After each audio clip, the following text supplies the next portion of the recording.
Hi everybody, welcome back. I'm Dr. Richard Botha. I'm the head of strategy for Knowledge Electronic Media, and we are a digital marketing company, but more than that, we are a business optimization company.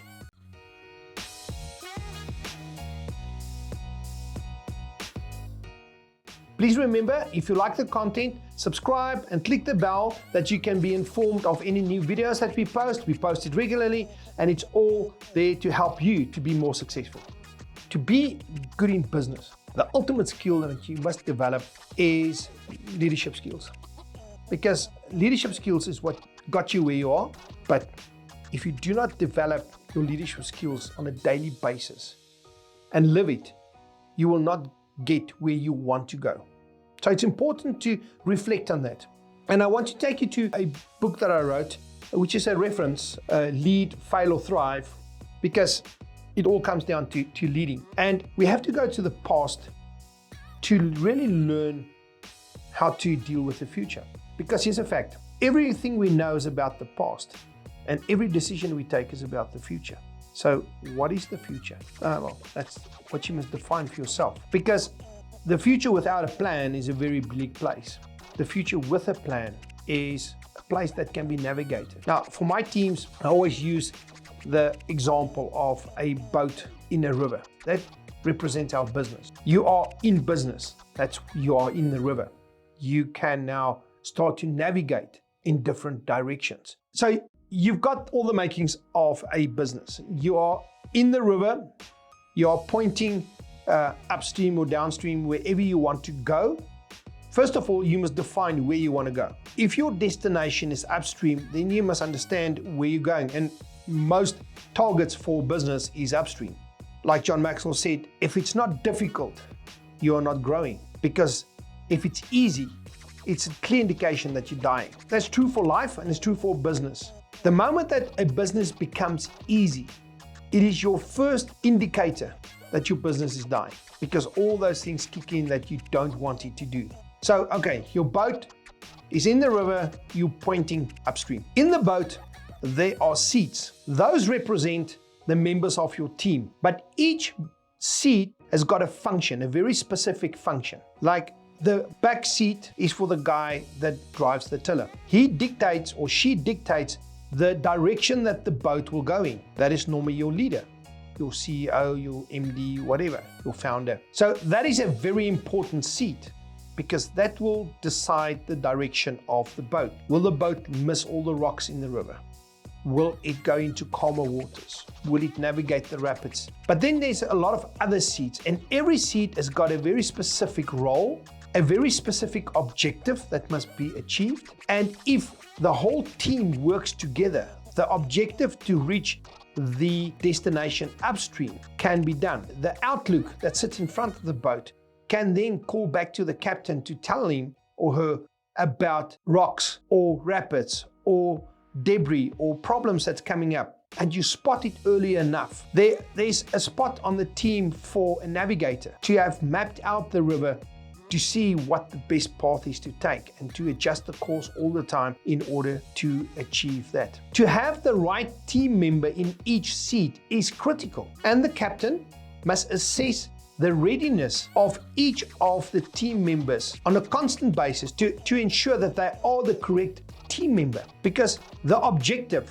reaching the destination, cannot be sacrificed for a weak or incorrect or non-motivated or destructive teammate.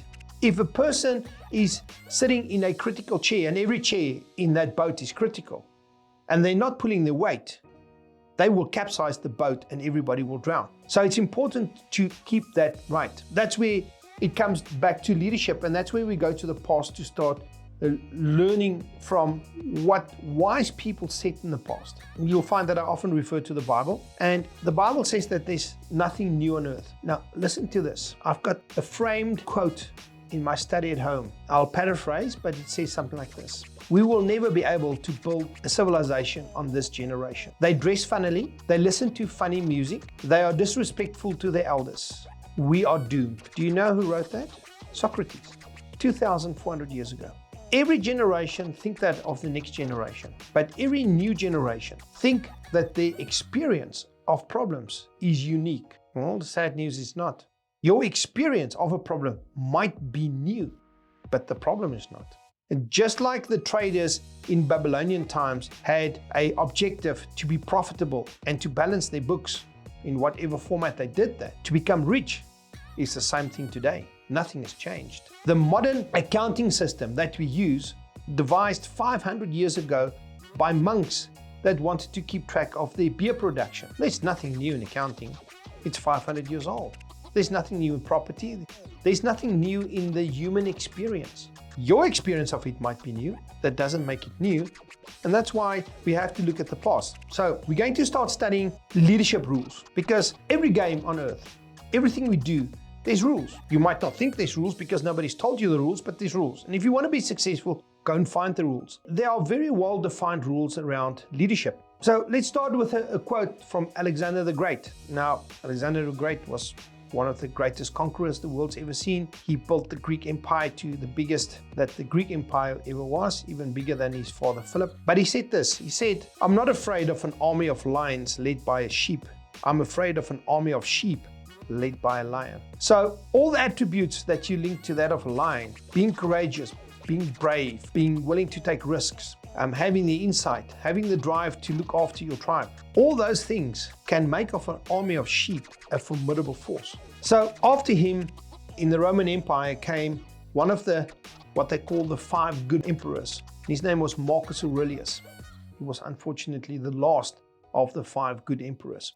But he wrote a lot, and he mainly wrote for himself to make sure that he stayed the course, that he looked after the Roman Empire, an empire where there was peace for the longest period of time while he was emperor. And we're going to start studying his rules for leadership. And we'll bring it through to the modern day when we will look at Stephen Covey and Ken Blanchard and John Maxwell on how that same theme comes through still today. So one of the things that we've become to do as a bit of a party trick, when we work with management teams, we ask them a question. And this has led to fights. This has led to people walking out, literally walking out the company, taking the bag and leaving. It shows a deep lying problem immediately. This is what we do. We put people around a table and we ask them, do you think that your co-workers must treat you with integrity? You can guess what the answer will be. Everybody says, yes, must be treated with integrity. And then invariably, everybody around the table is an employee in the company. And we ask them, so must the company, that magical thing, the company, treat you with respect and integrity? And everybody goes, yes, they must treat us with integrity. And then the hammer drops. So we give them each a post-it note and say, okay, write down your personal definition of integrity. Without looking at Google and grabbing your phone, what's in your head? Write down what's in your head. By the way, we don't allow telephones in our sessions. Now, I can tell you in 14 years of doing this, we've never had 2 people in the same room come up with the same definition. And that's where the course starts. Is if a team that must work together, that team in the boat we're talking about, fighting the current, fighting rocks and debris and everything that the river can throw at them, don't even agree on a basic thing like the definition of integrity. How can they build targets? How can they achieve targets? How can they go out and conquer the world?